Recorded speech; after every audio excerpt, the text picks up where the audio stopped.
Welcome back, everybody, to another episode of the Jodo Cast, your Star Wars gaming podcast. This is episode 73.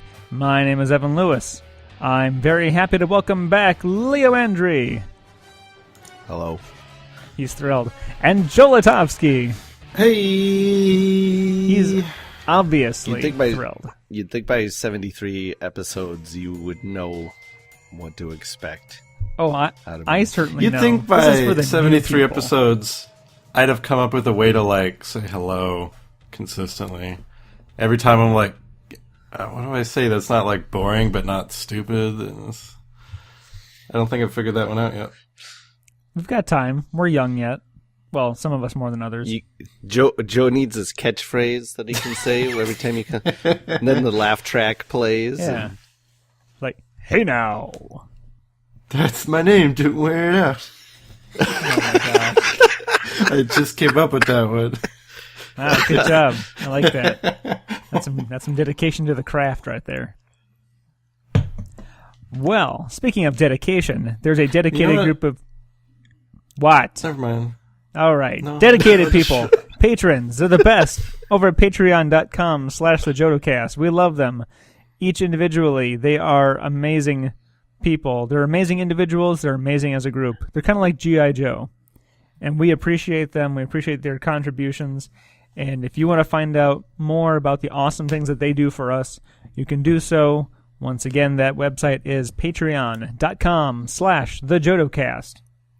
You can also find more information about us over at our website, jodocast.com, including links to the Patreon, but also our store, where you can get alternate art cards for, right now, Imperial Assault and X-Wing. And you can get playmats, official JodoCast playmats, and t-shirts. Really cool stuff. And, you especially want to have those things by the time you go to the FFG World Championships. So be sure to get your orders in now so you can be rocking. Yeah, you definitely want to bring your JodoCast playmats to Worlds if you're playing Destiny or the LCG. And wear your X Happens t-shirts for Imperial Assault, right? Yeah, there was, when we went in 2016, there was a couple guys wearing our shirt. Mm-hmm. That's right. You'd want to be that one guy who's not wearing the X Happens shirt at the Imperial Assault tournament. Don't be that guy. The one guy. The one guy who's not. I think yes. there'll be more than one guy, but I don't know. I don't know. We're pretty popular. You can also find a feedback survey at the website, right up at the top of the screen. It says feedback. Tell us what you like, what you hate, who you want to kill. We appreciate everyone. You can also find us wherever podcasts are procured. Be sure to tell your friends that they can find us on iTunes, Google Play Music, Stitcher, even YouTube, and our RSS feed at the website.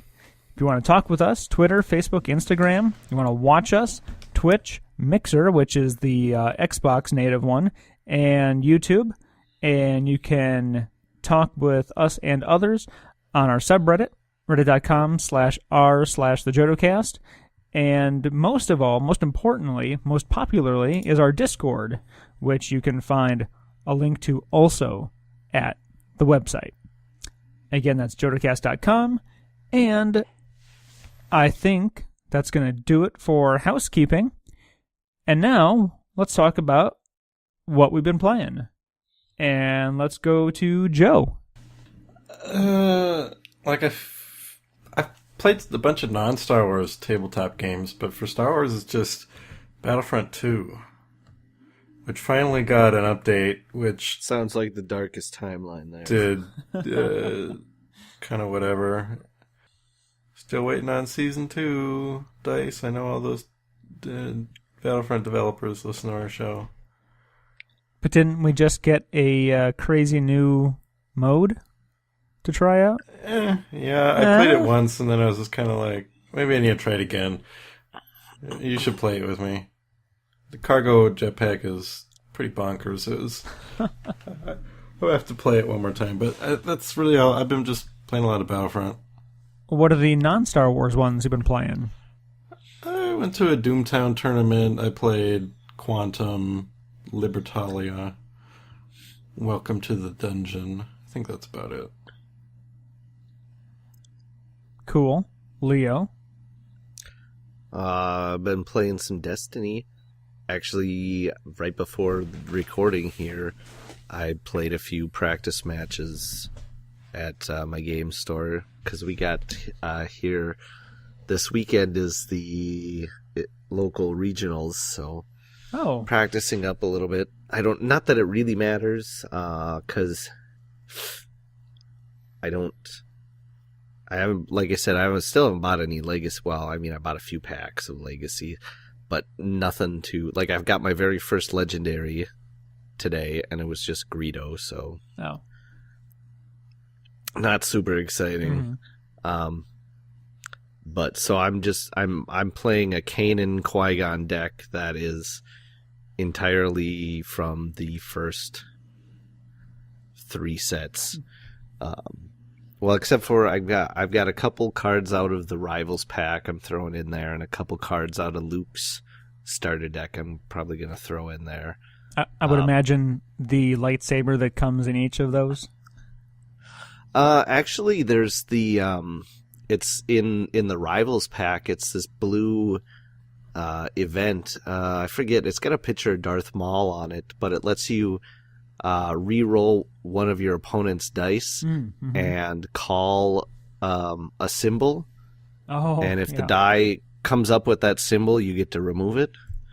So it's actually, and it costs 0. So it's really awesome because so you take a die you don't want, and then you say, okay, this is the side I want the least, damage or special or whatever. And then they roll, and if it rolls the side you call, boom, die is removed.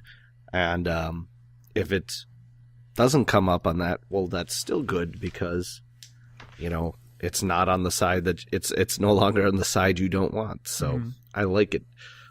I like it a lot. I think it's going to be, at least in my blue deck here, one of my favorite die manipulation cards.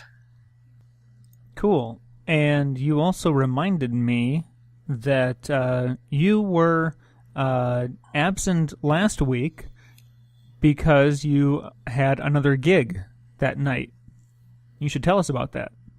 Oh, yeah. I was recording with my local game store's podcast. It's the Docs Cast. I believe just DOX Cast, if anyone's interested. Or you can also find, I think we also live streamed it on Twitch, and I think that their Twitch channel is Paradox CNC, as in comics and cards. But anyway, so yeah, they had me on there to talk Legion with them some, so that was pretty cool. And then I think here on the 8th, it sounds like I'm going to be back on there with them, which is going to be the start of the demos, and then going to be doing like a unboxing kind of thing, I think. Even though that's, really already been done. The one difference, we are going to also have Alex Davey on the stream apparently too with us. Oh, damn. To talk about Legion, because this particular gaming store, Alex Davey is originally from Fargo, North Dakota, so this gaming store is the store that he... doesn't know who Alex Davey is, he's the lead designer of Legion. Yeah, okay. Sorry. Well, and he's worked on a lot of other things, right? Yeah, X-Wing and whatnot. And Armada. Yep.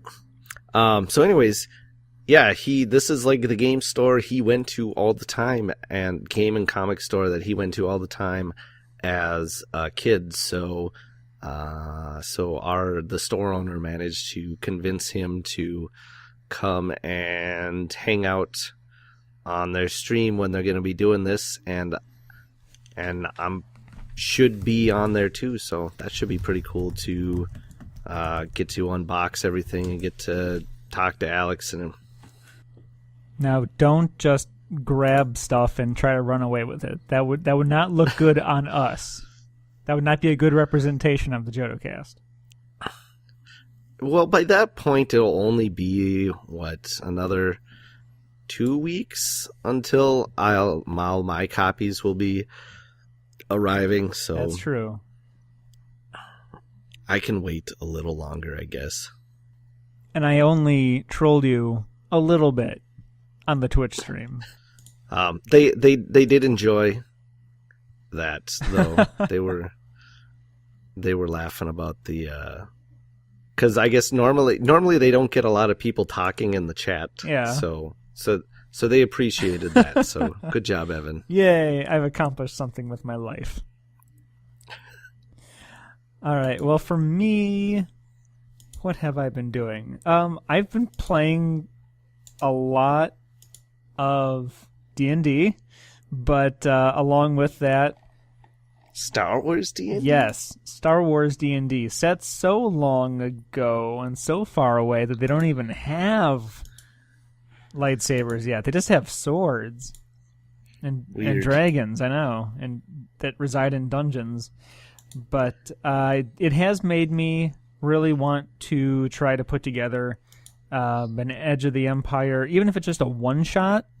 I'm going to try to do that, but what I'm really going to try to do is do like a weeknight thing, so that it might just be hour and a half, so that people can come play for an hour or whatever and then go home, which is the model used for public in-store D&D for the past several years. And I really like that model because you just go right there, do the thing for an hour and a half, then you go. And you come back, people drop out, they come in.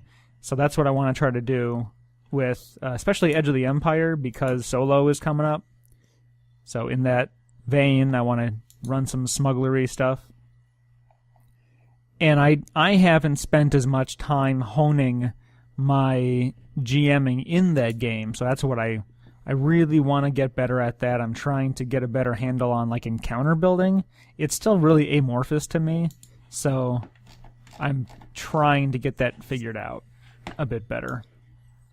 Which is to say, I have not been playing much in the way of Star Wars, but I did break out some of my cards to start getting ready for, well, at least for Worlds, if not an upcoming... Oh, actually, the LCG regionals in Illinois are on March 3rd, so I might try to go to that.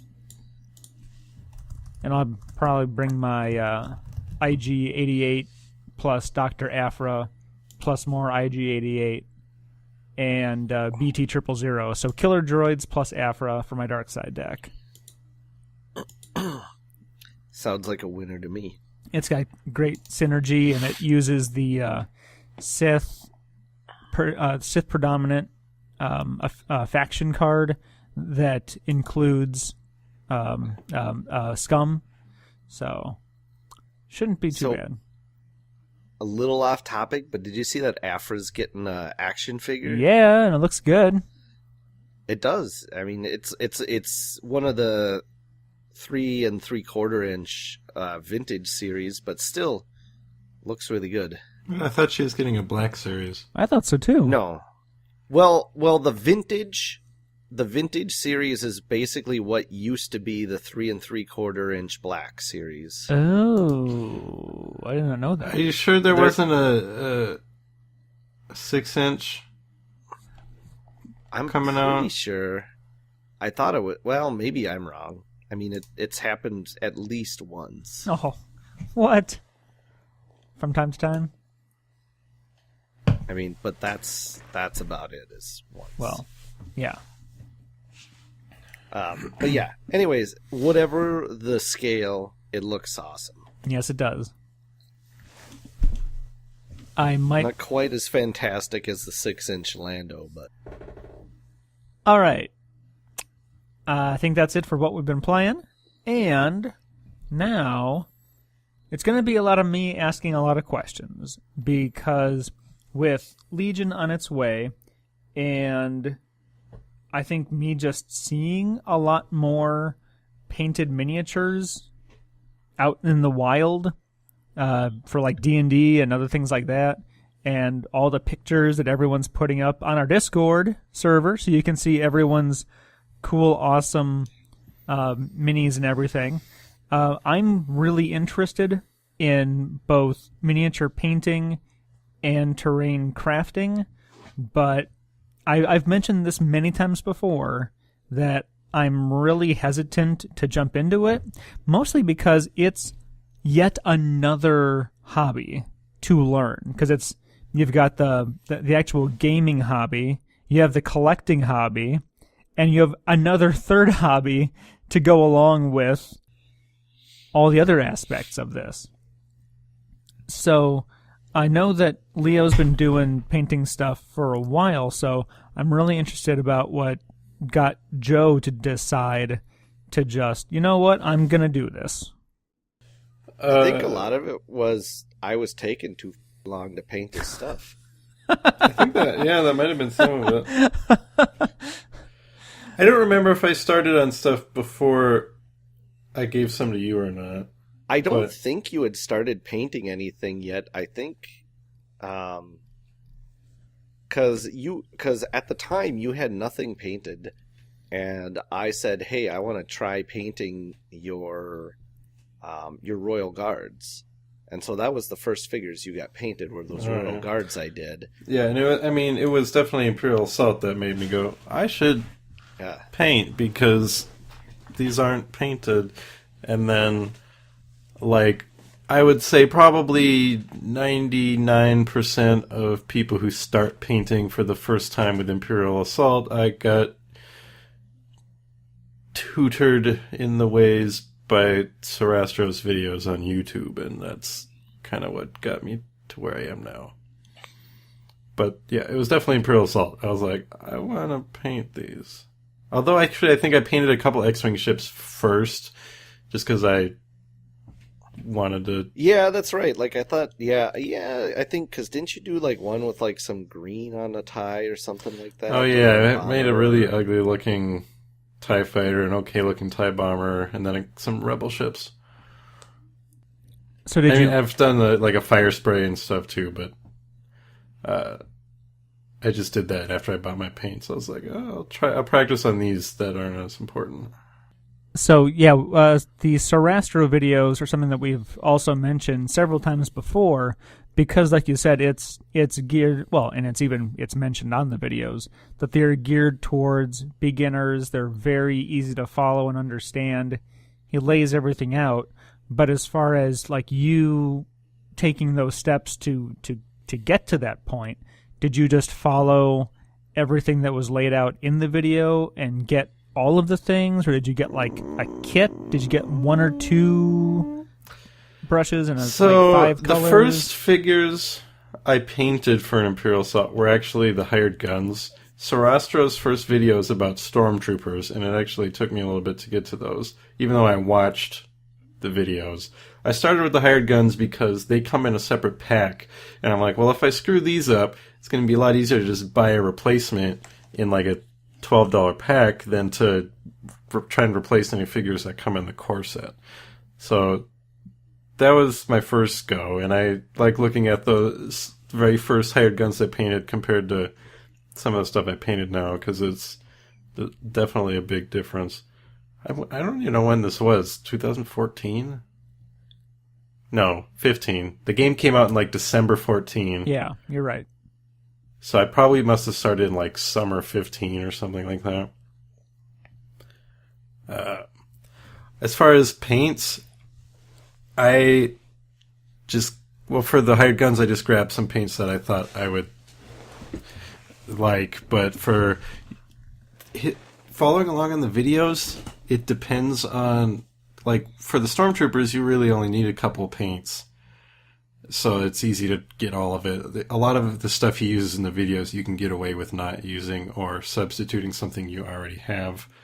Like, he's like, oh, let's use this very specific shade of brown. And I'm like, I've got this other brown that'll do just fine, because it's barely different.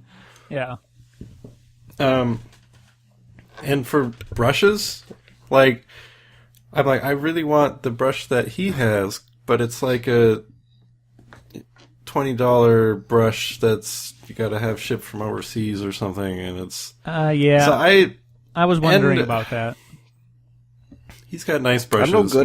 I'm no good at taking care of my brushes. Anyway, right. I have spending a bunch of money on a brush would be totally lost on me. I have this brush cleaner that I've seen recommended, and it mostly works, but then I have to like clean my brush after each session, which I never do. So, yeah, don't ask me about brush care. But the brushes I did get, I just went to go to Hobby Lobby or Michael's in the hobby painting section. They've usually got like a 5-pack or a 10-pack of brushes. I just grab those and I roll with them until they kind of wear out, and then I just get some more. Lately, I've gotten a couple. I tend to buy Citadel brand paints because that's what Sarastro uses in all of his videos, so it makes it much easier to follow along. I hate Citadel white. I've stopped buying I love all their paints except for their whites. I've stopped buying the whites, and I get like Vallejo or Army Painter white. And their brushes suck. I would rather just get brushes from Hobby Lobby than buy a Citadel brush. Yeah, plus they're like overpriced. Right. Like everything. You could get and I did buy like a Army Painter paintbrush for like getting a really, really fine point. But other than that, I mean, you're totally fine just going to your local, like, just Hobby Lobby and grab a pack of whatever, as long as, like, at least 2 of them are pretty pointy. And yeah. So I didn't buy a kit. I just, every time I'd want to paint a new figure, I'd pick up, like, 2 more paints.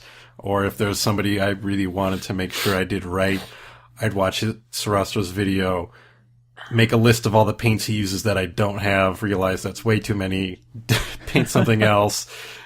Like with Lando, I'm like, I want to paint Lando, and I'm like, oh, he's got so many different like colors I need for the cape and the trim and the skin color that I don't have.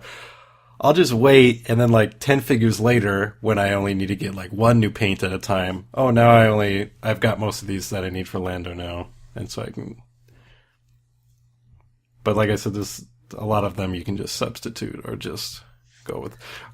Something that I find very useful is if I have a figure and I want to know what colors to make it, see if there's like a action figure for it and just go off of that. That sometimes is easier than finding reference photos from like the film, because a lot of stuff from movies in Star Wars, they are different from like scene to scene.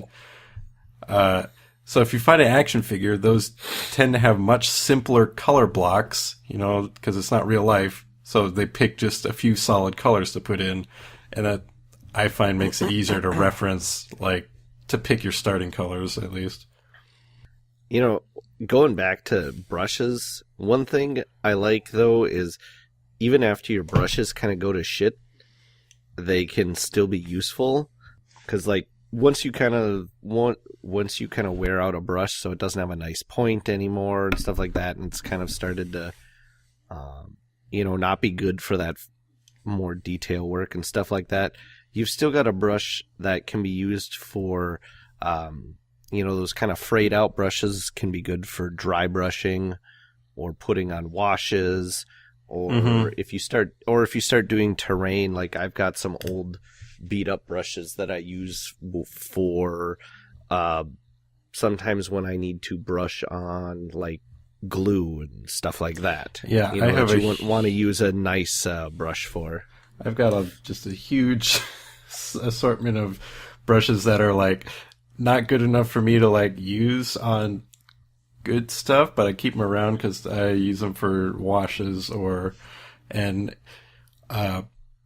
if you're new to this, dry brushing is like super simple and effective way to make things look better. And it's just, you load up a really thick brush with paint, rub most of it out so that it's almost has none when you rub it on some paper, and then you just kind of Bob Ross slap your figure with it. And the idea is it only hits the very highest points, so it kind of highlights edges and things like that. It's a handy way to, put like gunmetal on something or something like that. And this is something that I think we've brought up before, that you mentioned that Sarastro's first video is the Stormtroopers from the core set of Imperial Assault. And to someone who hasn't yet sat down to do it, I've heard, I think both of you have said that the Stormtroopers, even though they're just white with a little bit of black, they sound simple. They're actually one of the bigger pains in the butt. They're just tedious. I just found them very tedious because it's the method he does in the first one. I think he actually has a couple different methods. Mm-hmm. I've recently come up with my own method. I've seen a new method from Geek and Sundry that I might try with Legion that is going to be even faster but less detailed. It was just, there's so many troopers in the core set and then in subsequent expansions that the time you need to invest into one of them is so annoying because they're so uninteresting compared to other figures you could be painting. Mm-hmm. It's kind of why you burn out on painting Stormtroopers. So I would say maybe don't start with Stormtroopers if you don't want to, because at least with his video, only because there are a few different methods out there in his later videos or on different websites. I would still recommend start with something from one of the figure packs, so it's easier to replace if you just really hate it, which you shouldn't. Any paint is always better than no paint, like 99% of the time. and and the great thing is if you paint it up and you hate it, you just paint back over it again. Unless you paint it really thick. Well, yeah, then you might want to strip your paint first. That's the other tip. I mean, if you start with the Sarastro's videos, you'll learn it, but always just thin your paints with water. Always. Well, like 95% of the time you want to. I don't know. It also depends on your paint too. Like if you buy like the Army Painter paints, those are already a bit thinner than I just got some Army Painter white, and it's kind of annoyingly thin to me. Like when I was painting these Stormtroopers, like I had to cover up some black spots I marked where it should have been white, and it took me forever to build up layers of that white to cover it up because it was so thin. I need to go back to Vallejo white. And so do both of you, either of you, do basically all the steps? If someone were to watch a Sarastro video, do you... So he has basically instilled in me like 3 basic steps. Sometimes the figure might involve like kind of a hybrid of these steps or variations or alternate. There's a lot of different things you can do, but the basic thing, especially if I'm doing a figure and I'm not following along on a video, like he hasn't done this figure yet or something, I do base colors. Or first you prime it, so I guess 4 steps. Make sure you prime it, spray prime it. Unless you're repainting an X-Wing. Yeah, you don't need to prime it. You don't need to dick around with priming. They're already good enough. The paint, the factory paint that's on there already basically acts like a primer. Yeah. You put down your base colors, so just color it and however you want. And that you might think is good enough at that point, which is fine. It's like if you have painted figures on the table, you're already cooler than the other guy at the next table who hasn't painted his. Even if you don't think yours look that good, they look better than not painted. After you put down your base colors, put what's called a wash on, which is this kind of like inky stuff. It comes in lots of different colors. When you're just starting, you probably only need black and brown, which in the Citadel line is called Nuln Oil, and Agrax Earthshade, or just the black, really, if you're getting started out. At this point, I have like the blue one and the purple one and the red one and the yellow one, but that just sinks into the grooves and the cracks and the recesses in the figure and kind of adds some depth and shadow and things like that. and sometimes it can be used to make it look like it's a little dirty or weathered. But the main thing is it gets into all those recesses, Right. and basically, and then once it dries, it darkens it up, and basically creates instant shadows. In fact, there's amongst some like crafting and mini painting circles, they refer to washes like that as liquid talent, because an absolute beginner can get some really great results. I mean, even if you do your base coat and then you throw a wash on it and you stop there, you Right. already have a pretty darn good looking figure right there. That's what a little while back, my wife painted a few of my figures with me, and I was just doing these same steps with her. And after she did the wash, she really didn't want to do the next step because she thought it looked good. I'm like, no, trust me, we got to do this next one. And Again, the next one the is whole Bob Ross thing. just highlighting. And this one is probably can get time consuming depending on how detailed you want it and how far you want to take it. And essentially all it is going back over with the base colors that you did the first time around, but you avoid the parts you want to stay really dark and shadowed. And then you might mix in a little bit of white or a slightly brighter, if you're using a dark green, you might mix in some lighter green and and then you go on and you cover a slightly smaller area, then you lighten it, cover a slightly smaller area. And the idea is that the points that might be catching the most light, are going to look brighter. This is a really effective way to, make like a cape stand out where the deep grooves the folds are of the fabric really and dark, stuff and like that. the peaks of the folds are a lot lighter. So yeah, and it's, I mean, and this is honestly, like I said, it's an optional step almost, Right. because once you have the wash on there, you have a decent looking figure, and then even this step, it's like you can do as much as you want. You could Most of the just time, you could just go back over with the base color again to brighten up some areas that maybe got too dark from the wash and call it good. Or you can keep adding layer after layer after layer to add some, and then especially if you keep your paints nice and thin, each one of those layers is going to blend into one another, and you can get some really nice gradients from your lights to your darks and things like that. But it's a lot more time consuming, so it's all a matter of how much time and effort a person wants to put into it. How much you care. I'd probably spend way more time highlighting, say, Luke in Legion than just one of the troopers, because Luke's, a more important figure, and I'd care to take more time on him. I only have one figure left to paint for Imperial Assault, and then for the first time ever, 100% of my Imperial Assault figures will be painted. And who is that? Who's left? It is Ahsoka. Oh, damn. That's one you've kind of been waiting on, right? Yeah. And I got through Maul, which I was trepidatious about because of all his tattoos.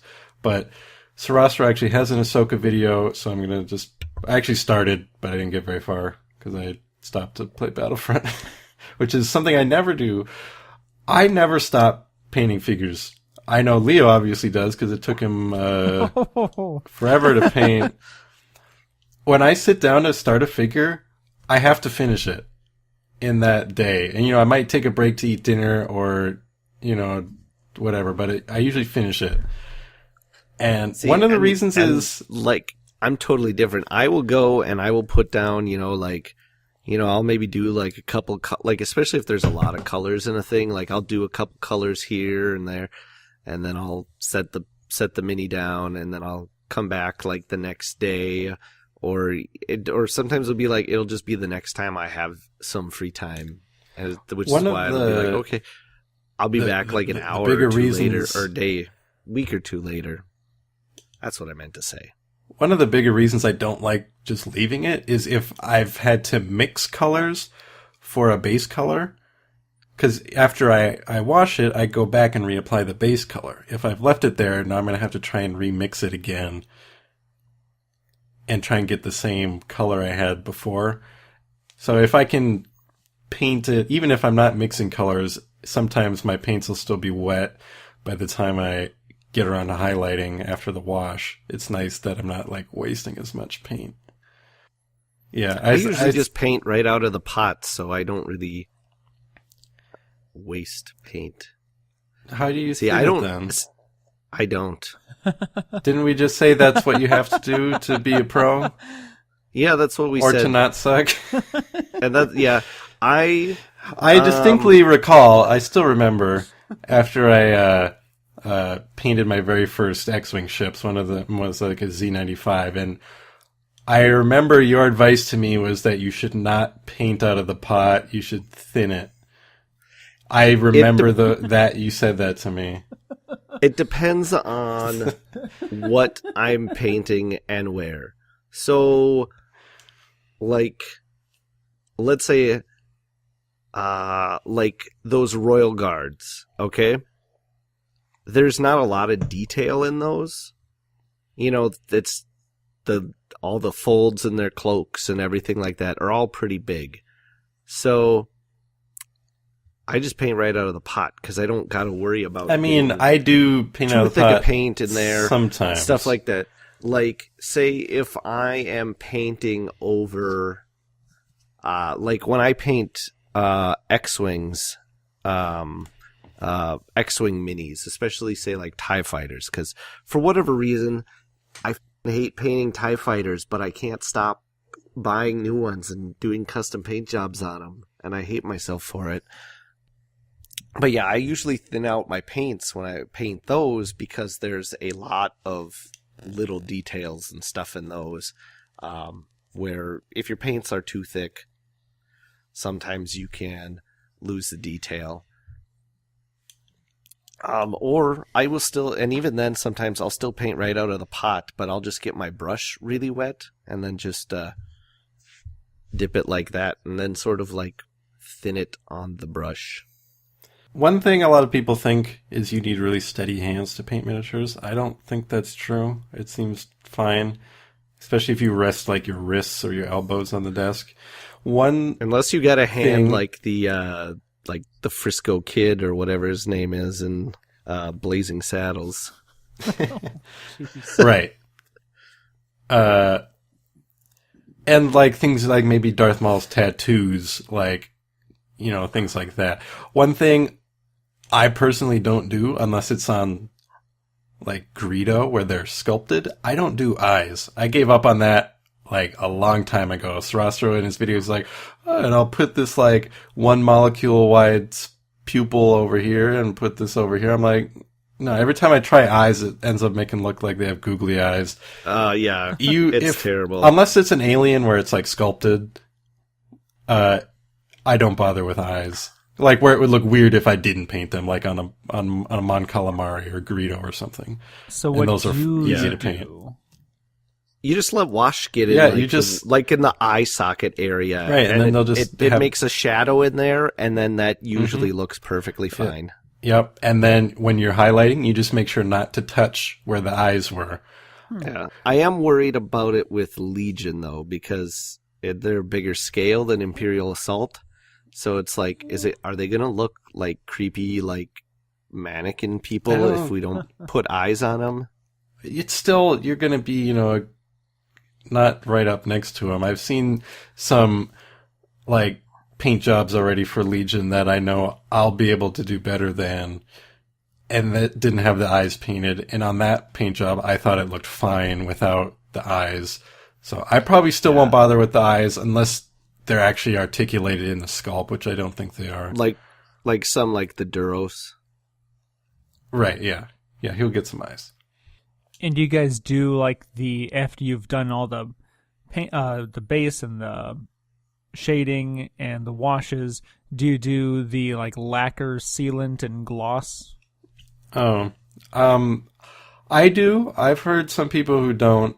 I do. It just make sure you get like a matte varnish, and you just spray it. And it's supposed to just protect it from handling. Yeah. It kind of depends on how much you're going to be handling the figures too. I mean, because that's the main point of it, is to keep your paint job from eroding away. as you handle the mini on the table. One of the things I like after you put that coat on, or I guess if you're not going to put it on at all, Citadel has like a gloss varnish thing that comes in a pot, just like their paints, and you can apply that selectively. So it's fun to put on, I haven't done it yet, but I'll put it on Greedo's eyes. It'll make the eyes shiny. I put it on Stormtrooper armor to make their armor shiny. Yeah, or if there's a creature with a wet mouth, you stick it in there and it makes their mouth look all wet. It's a really easy way to add more touches like that. It makes for some variety, like on those royal guards, leave the cloaks flat red, and then add the gloss color onto the helmets, so it makes it more obvious that they're two different materials. One is shiny plastic and the other one's cloth. Mm-hmm. One last painting question, and this is something that I actually watched one of Sir Astro's. This is kind of like an advertising episode for him, but whatever. Maybe we'll try to have him on sometime. I was watching one of his Descent painting videos, and he does something at the very end that he does not do in the Legion videos. And as tentative as I am to even start painting my figures, he cuts them from the bases and rebases them onto fancier looking bases. And well, luckily for you, Legion, they don't come on. The figures don't come built onto the bases, so you don't even have to cut them off. You could just... Yeah, they're just not on them from the start. I've thought about doing something like that for Imperial Assault, but I haven't ever cut a figure off its base. I feel like that's something I haven't done. I haven't done it with like a mini like that before, but I have chopped up some of my X-Wing figures to make some custom ships in the past. yeah. And the first time you do it, it's a little nerve-wracking. I ended up getting a little X-Acto saw blade. So it just goes in like your X-Acto knife handle, but it's like a little saw blade that I used to saw up my victims. Lambda shuttle. Yes, my victims. And, like the same thing, or even just like a really sharp X-Acto knife or box cutter, you could just slide it under the feet and cut them off. Yeah, you think so. Sarastro does do it in some of the Imperial Assault videos. I know he does it in the Jin video. Them, actually. Oh, really? I guess I just haven't. Yeah, he uses these weird like clipper things. Actually, I haven't done that, and if I wanted fancy bases for my Imperial Assault people, I'd probably end up just like decorating the base they come on rather than like using prefab ones. Yeah, I have done a few bases, but only for like my Rancor and walkers and stuff. Okay, yeah, it was just... Which is an interesting way to make your figures look like they're on terrain. Oh, well, that great segue. That's all I can say about that. 5-star. It's a 5-star segue right there. Let's talk about terrain crafting, because with, as we've mentioned, Legion, you don't have like the puzzle piece grid play mat type thing that you have with Legion and Descent. You've got more of the traditional Warhammer Fantasy /40K gigantic table that you can build out to your heart's content. And, I mean, so we should preface this by saying, if you're on the fence about getting Legion, don't let the terrain building aspect be anything that turns you off to the game, because by no means is it necessary. I mean, for one thing, the core box comes with the barriers, like the little block, or I don't know, they look like barricades, tipped over. Yeah, barricades. That's the word I was looking for. As terrain pieces right out of the box. And then I'm beyond honestly, I don't plan on building any terrain, but I plan on diving into Legion. I mean, because if you do want more varied terrain than just those barricades, you can always just slap some cardboard boxes and soup cans and down on your table, and I mean that's going to be good enough. I mean, and if you're playing at a store or anything like that, a lot of times they're going to have their own terrain anyways. So, I mean, and when you're just playing for yourself, if all you want is just that little bit of, like I said, soup cans or whatever, that works for you. So, but with that being said, I, unlike Joe, have been building some terrain, and I've been enjoying it quite a lot. Okay, I'd so like to, but I don't think I have room in my life for that right now. I'll just mooch off everyone else's.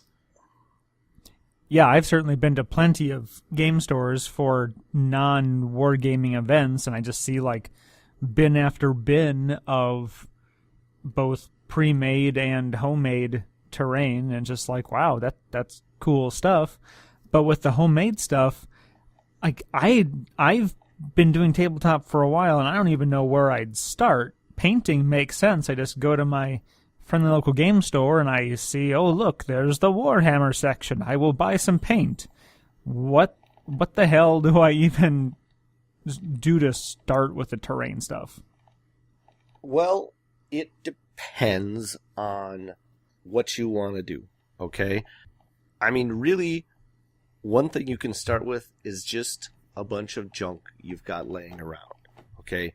I just got done building like a piece of... So, okay, before I go any further, there's a couple different types of terminology I guess we should go for here. There's kind of like scatter terrain, which is going to be smaller individual pieces that you'll place around the table. So it might be like a thing of like 2 or 3 trees with a base that you can set out, or like a little hill that you place wherever you want on the table. Or you're going to have like a whole pre-made table, of like, and it's going to have hills and valleys, and you might have some trenches and all kinds of stuff like that. So, Or an AT-AT. yes, or an AT-AT crashed and rusting up. I kind of want to make like a Sarlacc pit now. Ooh, that would be kind There of you cool. But for like little bits of scatter terrain and stuff like that, I mean, you can do a lot with just junk you've got laying around the house. Like I built this communications tower thing out of like for the base. I just used an old CDR I had laying around. And then I just like cover that with some spackle to give it kind of a ground effect. Glue some sand on there, do some painting and on the sand once that's all dry. And I mean, and it's the same sort of things you would do with like a figure, you give it like a brown base coat over all the sand and dirt, and then dry brush some lighter browns on there to highlight things. And then, then over top of that, I add what they call flock, which is just basically fake grass. A lot of times it's just like dyed sawdust and things like that. And then, so that's the base. And then like the actual tower was an old yogurt container. And then I added, little, what they call greebles, which are just kind of like little bits and pieces to add details. I've never heard of that one before. Oh, well, if you spent more time reading... Yes. If you spent more time reading about modeling... That's like crafting. 90% of Star Wars ships are just greebles. Look at a Star Destroyer, all the things that make it not smooth, that's a greeble. Yep. Okay. So anyways, it was just all stuff like I ripped out of a busted computer power supply. Okay. And then and then glued all that on my yogurt container, slapped some gray paint on it, did some used some brown and orange washes and stuff to kind of give it some rusting effects and stuff to look like it's been out there for a while, and called it good. I like the results a lot. And like I said, that's just from junk I had laying around the house. If you really want to get into things more, one thing, especially if you're going to be crafting like hills and things like that a lot of times those are going to be foam, which is XPS foam, which is extruded polystyrene, I believe. Is that what they use in a lot of cosplay? No, it's basically what they use as insulation in walls. Oh, okay. You know, like the pink or blue sheets of foam, like the hard styrofoam sheets. Yeah. So that's what we're talking about. I mean, because it's rigid and holds its shape, and it's really easily carvable. You just get like a box cutter and start carving it into the shape you want. And then, after I do that, then I'll usually go over top of that then with a layer of spackle just to give it a little bit more texture and to kind of seal any gaps if I'm using multiple pieces of styrofoam to make one whole piece and things like that. And then, then it's the same thing just as before there, you do some painting, gluing on some sand and some rocks and some flock and things like that. There is a ton of YouTube videos and YouTube channels out there. My favorite one that I've been watching a lot of is this guy called The Terrain Tutor. It's just really fantastic, I think. He has lots of great examples for beginners all the way up to really advanced stuff, and he has different stuff for different dedication levels.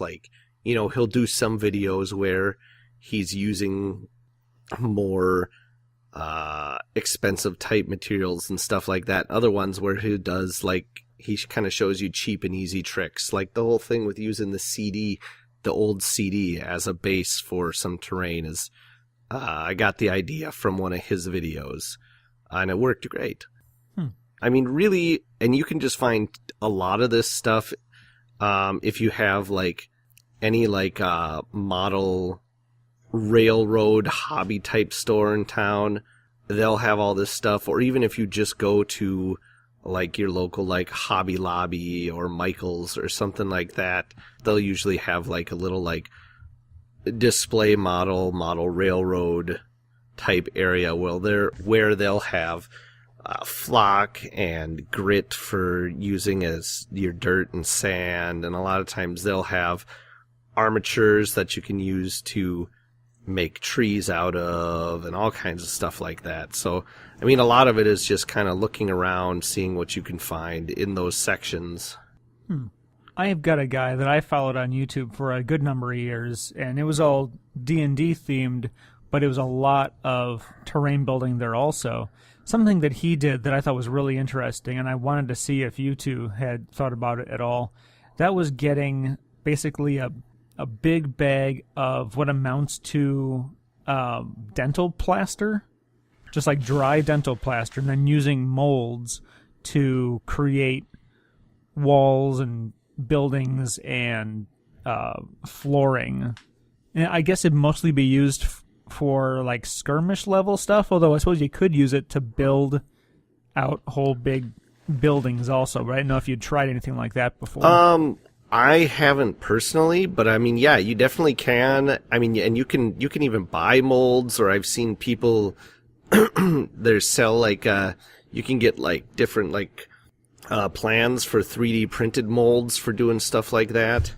But one thing that sometimes can be even cheaper and easier is, again, still using foam, like the XPS, and I've seen people use like textured rollers, okay? You can find these things at, like a Hobby Lobby or something like that, or you can get 3D printed ones and stuff. And they're basically almost like a rolling pin like you would use for cooking, only instead of just being flat, they're textured with, it might be like rock kind of texturing or like cobblestones or something like that. And and you just roll this right over the foam, and it imparts that texture then onto the foam. And you can even do the same thing yourself for like rocky type textures by just sort of balling up a bunch of tinfoil to make a roller like that, and you just roll that over the foam, and it will give you a rocky type texture.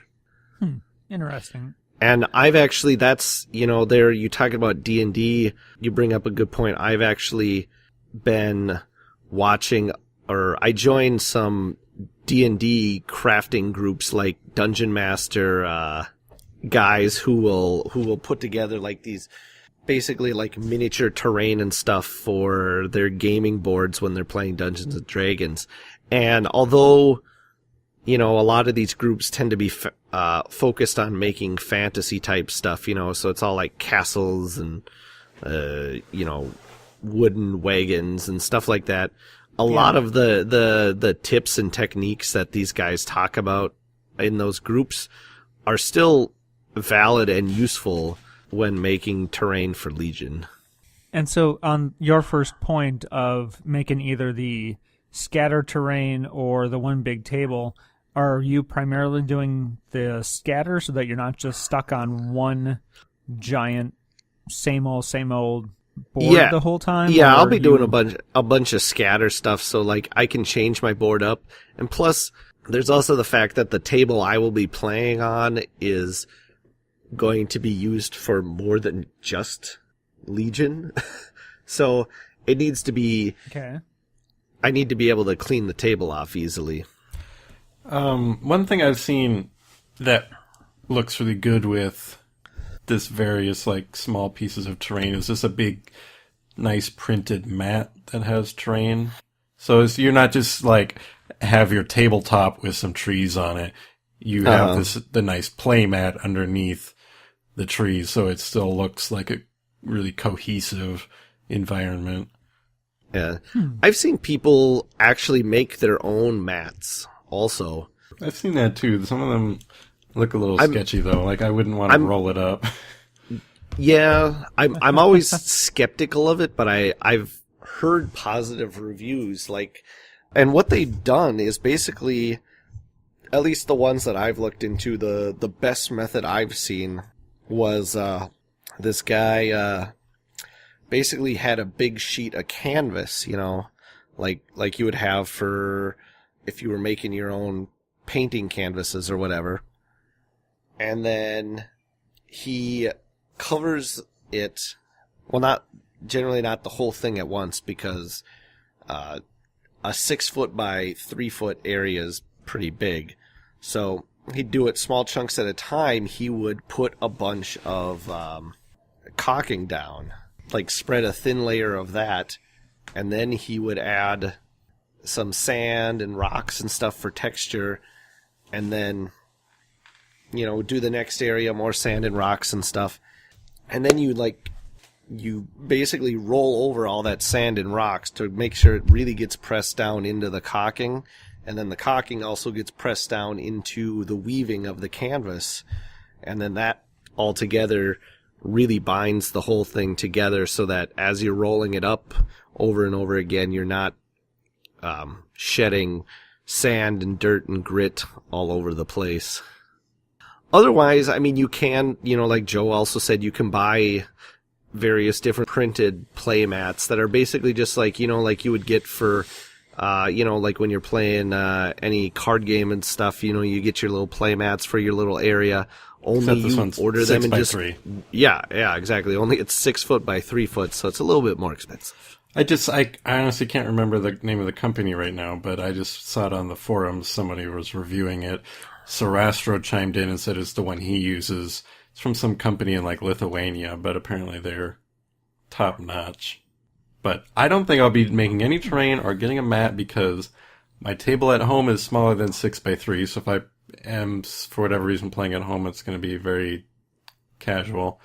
And the stores in town are all going to have stuff for me to use. So I don't intend to make, as much as I want to, because it sounds really fun to make terrain, because then I could make like a home base for my people. I don't think... Fort Joe. Yep. So, ooh, and I could just write that in Arabesh so it would look cool, even though it's stupid. All right. Well, very cool stuff. I think we're going to be wrapping up this discussion. No, wait. So never mind. I'll suggest this I was later. just going to say... I'll ask you guys later.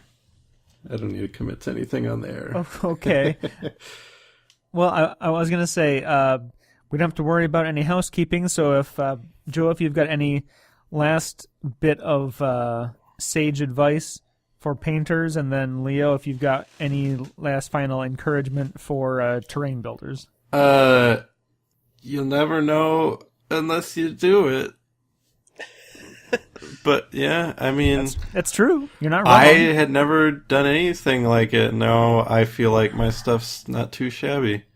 And I mean, and this applies for painting as well as making terrain. When you just look at the finished product, it seems really daunting, but to get a halfway decent product on the table yourself is honestly way easier than you think before you start. You know, like until I started making the terrain, I thought it was going to be a lot more difficult than it was. I mean, granted, I haven't tried some really advanced projects yet, but I've been working myself up in baby steps, trying different little things, building up my repertoire. And, I mean, as long as you go like that, I think you'll have no problems going from a beginner to making some pretty decent stuff for your table in no time. Cool. All right. Well, thank you guys for being here. We missed you both last week. And we missed you too, Evan. Happy to be here, Evan. Oh, well, I appreciate you both. Your enthusiasm is without limits. And now we'll kick it over to Al with the weather. It's really raining out here. I don't know what that was. You'd think after that was 73 Al. That was Al. He's been here since episode 3, I think. He just hasn't talked yet. We've just never... He's been waiting for 70 episodes for us to ask him what the weather was like. And he finally had his chance. That was your moment, Al.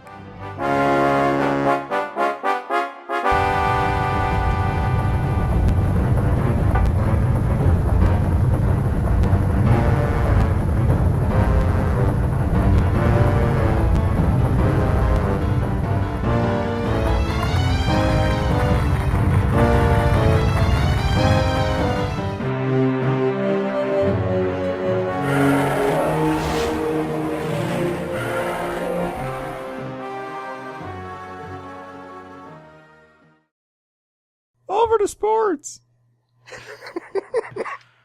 We don't have a sports guy. We don't have a sports guy? Oh, I suppose we don't. And we better get on that.